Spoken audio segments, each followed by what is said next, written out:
Hello and welcome back. Hi, everyone. In today's lesson, we're going to help you keep a conversation going in English. This is a really useful skill because sometimes learners know words and grammar, but the conversation still stops too quickly. Exactly.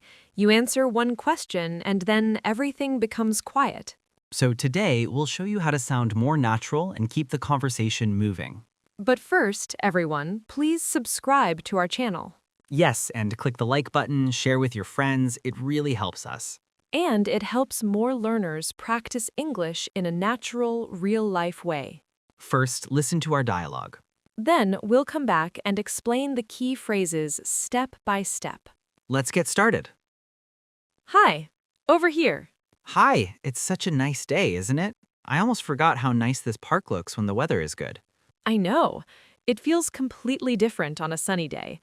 Everything looks brighter, and there are so many people out walking, sitting on the grass, or just enjoying the afternoon. Yes, and it feels good to be outside for a change.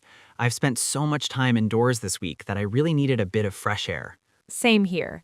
That's actually a good place to start today's topic. Sometimes people don't know how to keep a conversation going, even when they already have a simple topic. That's true. They answer one question, but they don't know what to say next.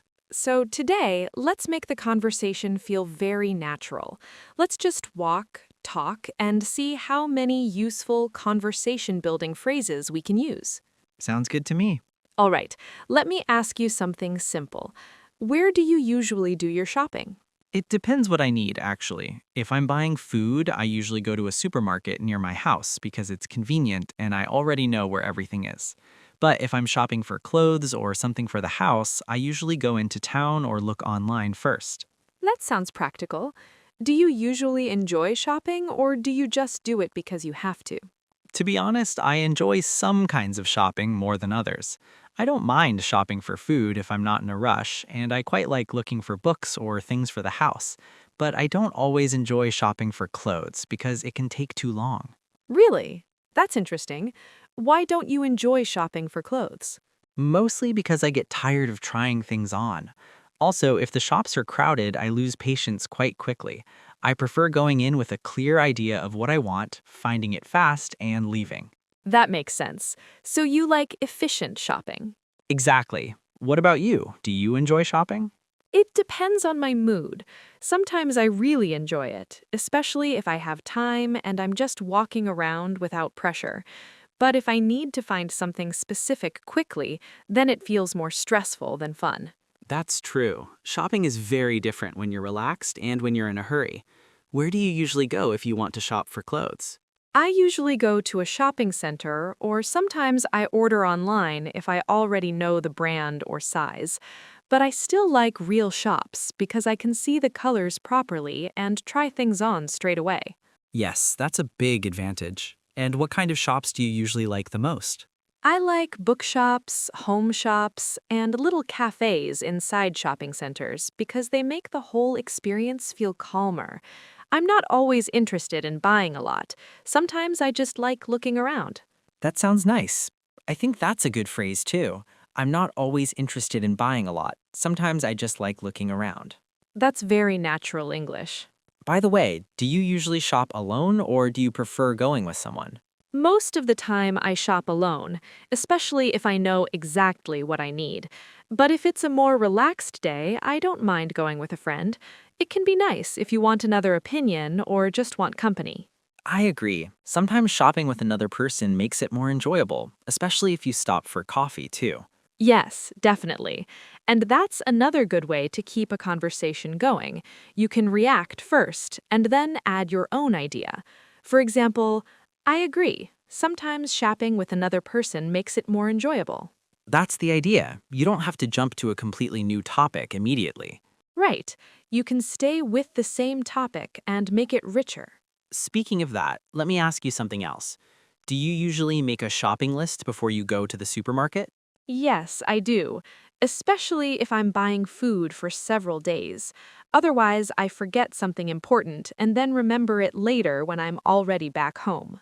That happens to me too. I always think I'll remember everything and then I come back without something basic like milk or bread. And then you have to go out again, which is annoying. So, do you write your list on paper or do you keep it on your phone? Usually on my phone, because it's easier and I always have it with me. What about you? Same. I used to write things down on paper, but I almost never do that now. That reminds me, do you usually cook much during the week or do you keep it simple? During the week, I try to keep it simple. If I'm tired after work, I don't want to spend an hour in the kitchen, so I usually make something quick, like pasta, rice, eggs, or something I can prepare without thinking too much. That sounds very realistic. What kind of meals do you usually make when you want something quick? Usually pasta with vegetables, chicken and rice, or maybe soup if I've made it earlier. I also like having a few easy things at home just in case I don't feel like cooking properly. That's smart. And do you usually cook just for yourself or do you sometimes cook for other people? Mostly just for myself, but sometimes my sister comes over, so then I make a bit more effort. If someone else is eating with me, I want the meal to feel more special. That's nice. What about weekends? Do you cook differently then? Yes, definitely. On weekends, I'm more likely to try something new or cook something that takes longer. I think it's because I feel less rushed.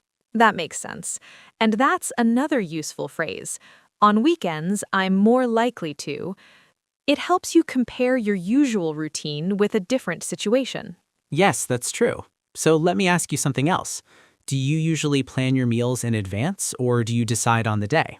A bit of both, really. Sometimes I plan ahead if I know the week will be busy, but other times I just decide based on how I feel, what I already have at home, and how much energy I have.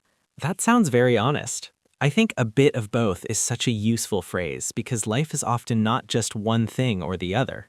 Exactly. It's a great phrase for natural conversation. You know, this is interesting because we started with shopping, then moved into cooking, and the conversation still feels natural. Yes, because we're using linking questions and follow-up phrases. That's the key.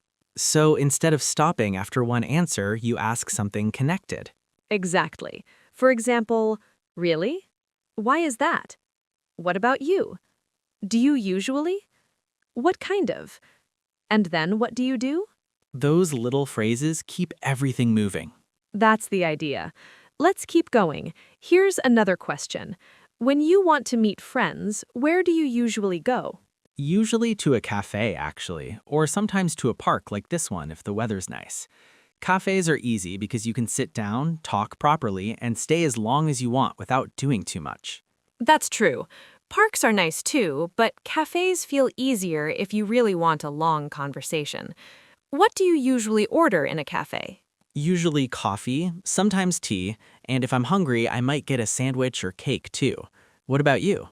Usually coffee first, and then maybe something sweet if I'm in the mood. It depends how hungry I am and what time of day it is. That makes sense. Do you usually prefer busy cafes or quieter ones? Definitely quieter ones. If a place is too loud, I start to feel tired quite quickly, especially if I'm trying to have a proper conversation. I feel the same. If the music is too loud, I can't relax. Exactly. And that's another useful way to respond. I feel the same. Very natural, very simple. Yes, or I know what you mean. By the way, do you usually talk easily to new people or are you more reserved at first? I think I'm friendly, but it depends on the situation. If the conversation feels natural, then yes, I can talk quite easily. But if the other person gives very short answers and doesn't ask anything back, then it becomes much harder. That is such an important point. Conversation is really a shared effort. Perfect. One person can start the conversation, but both people need to help it continue. So, what do you usually do if a conversation starts to feel a bit flat? I usually ask a more open question. Instead of asking something that gets a yes or no answer, I try to ask something that invites more detail. Can you give an example? Sure. Instead of asking, "Do you like shopping?" I might ask, "What kind of shopping do you enjoy the most?" Instead of, "Do you cook?" I might ask, "What do you usually cook when you want something quick?" That's really useful because those questions almost force the conversation to become richer. Exactly. Open questions help people say more. And I guess another trick is to react properly, not just ask question after question. Yes, definitely. If someone says something interesting, react to it. Say, really? That sounds nice. That makes sense. I know what you mean.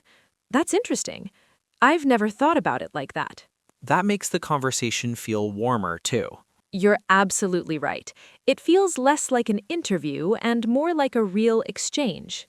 Let me try that now. You said you like quieter cafes. That makes sense, actually, because if a place is too noisy, it's much harder to really listen. Exactly. See? That already sounds natural. Good, I'm learning too. We all are. Here's another question then. What do you usually do when you want to relax after a busy week? Usually something simple. I might go for a walk, make tea, watch something light, or just spend time at home without doing anything too demanding. That sounds nice. Do you usually prefer relaxing alone or with other people? Mostly alone if I'm really tired, but if I'm in a better mood and still have energy, then I'm happy to meet someone. That makes sense. I think a lot of people feel like that. So this is another good phrase, if I'm really tired, because it lets you explain your answer more clearly. Well, small extra details make your English sound much more natural. You know what else helps? Examples. Yes, absolutely. If someone asks what you like, don't stop at, I like shopping. Say, I like shopping for books, home things, and gifts. Give examples. That instantly makes the conversation easier to continue. Yes, because then the other person has more to react to. That's such a good point. And that's really what today's lesson is about. Keeping a conversation going in English is not about using very difficult English. It's about showing interest, reacting, asking follow-up questions, and adding a little more detail. That's true. You don't need perfect English to have a good conversation. You just need the right habits. And the right little phrases. Okay, now let's look at the key phrases from the dialogue and see how to keep a conversation going in English. Yes, because this lesson is not only about vocabulary, it's about conversation habits. Let's start with this. Where do you usually do your shopping? This is a good question because it gives the other person space to answer properly. It's much better than a question with a very short yes or no answer. Exactly. Other examples: what kind of shops do you like? Where do you usually go with friends? What do you usually cook at home? How do you usually spend your weekends? After someone answers, don't stop. Ask something connected. For example, do you usually enjoy shopping or do you just do it because you have to? That keeps the same topic going. Good. More examples. Why do you like it? What about you? And then what do you do? Do you usually go alone or with someone? What kind of? Conversation is not only questions. You also need reactions. Useful reactions. Really? That sounds nice. That makes sense. I know what you mean. I feel the same. That's interesting. These phrases make the conversation feel warmer and more human. Exactly. Don't stop too quickly. Instead of, I like shopping, say, I like shopping for books and things for the house, especially when I'm not in a rush. That gives the other person more to ask about. That's exactly it. Here are some very useful phrases from today's lesson. What about you? How about you? Really? Why is that? That sounds nice. That makes sense. To be honest, it depends. A bit of both. By the way, that reminds me. These phrases are small, but they do a lot of work. Yes, they make your English sound more natural immediately. Another important thing is this: don't jump too fast to a totally different topic. Stay close to the topic and move naturally. Exactly. For example, shopping, to food, to cooking, to meeting friends, to cafes, to relaxing. That feels natural. Here's a simple example. Where do you usually do your shopping? Usually at the supermarket near my house. Really? Do you enjoy shopping there? Yes, because it's quiet and easy. That sounds nice. What do you usually buy? Mostly food, but sometimes things for the house too. See? The conversation keeps moving. So, as you can see, keeping a conversation going in English is not about using difficult grammar. It's about asking open questions, reacting naturally, and adding a little more detail. Exactly. Those small things make a big difference. And if you enjoy lessons like this, don't forget to subscribe. It really helps the channel grow and reach more people. And it helps more learners practice real, natural English. So subscribe, keep learning, and we'll see you in the next lesson. Bye.